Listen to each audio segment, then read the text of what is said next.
Dark Maul, c'est un peu comme un Morback en fait, dont on se débarrasse jamais. Je voulais dire, non, c'est comme Boba Fett, un personnage ultra bien designé, mais qui avait juste vocation à faire un passage express dans les films et qu'on le revoit plus jamais. Or, les fans ont adoré sur le moment et du coup, on n'arrête pas de nous le resservir encore et encore et encore. Il a eu droit à ses propres romans, il a eu droit à ses comics, on l'a vu dans la série The Clone Wars, on a vu comment il a pu regagner ses jambes après avoir été coupé en deux, on a vu comment il a pu aussi gagner un frère, et puis devenir en fait un seigneur du crime qui s'est fait un petit peu nettoyer par Palpatine, mais ensuite il a été à la tête de la planète Mandalore, mais là aussi il s'est fait dégommer, et puis là il nous manque un bout de l'histoire parce qu'on connaît la fin de son histoire, on sait qu'il s'est fait tuer par Obi-Wan dans la série Rebels. Alors justement c'est le bout qui nous manque qu'on va découvrir dans sa nouvelle série animée Maul. Moi c'est Draven, abonne-toi pour réfléchir à la science-fiction.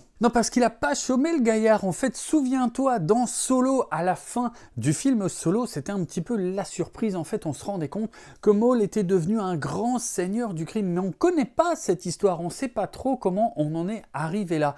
Alors évidemment les équipes de chez Lucasfilm qui ont quand même ce magnifique moteur 3D qui nous a servi à finir la série Clone Wars puis à nous proposer The Bad Batch, et bien maintenant vont nous proposer donc une série entièrement centrée sur Maul qui va nous raconter son destin. Alors c'est intéressant en fait du coup parce que qui seront les méchants dans cette histoire? Est-ce que Maul sera le méchant? Est-ce que l'Empire sera les méchants? Parce qu'on sait qu'il y aura des inquisiteurs, mais il y aura apparemment aussi une Jedi déchue parce que cette nouvelle série se situe juste après la fin de la guerre des clones. Bon bah tout ça on le saura visiblement au mois d'avril avec la nouvelle série Maul. Est-ce que toi tu es impatient de voir cette série? Moi je t'avoue je suis assez mitigé parce que la surexploitation de Maul, cette figurine elle date de la sortie de Star Wars épisode 1 en 1999. Voilà, je ne m'attendais pas à ce que ce personnage soit omniprésent encore plus de 26 ans plus tard. Et au-delà de ces deux romans dont j'ai assez peu de souvenirs parce que je les ai lus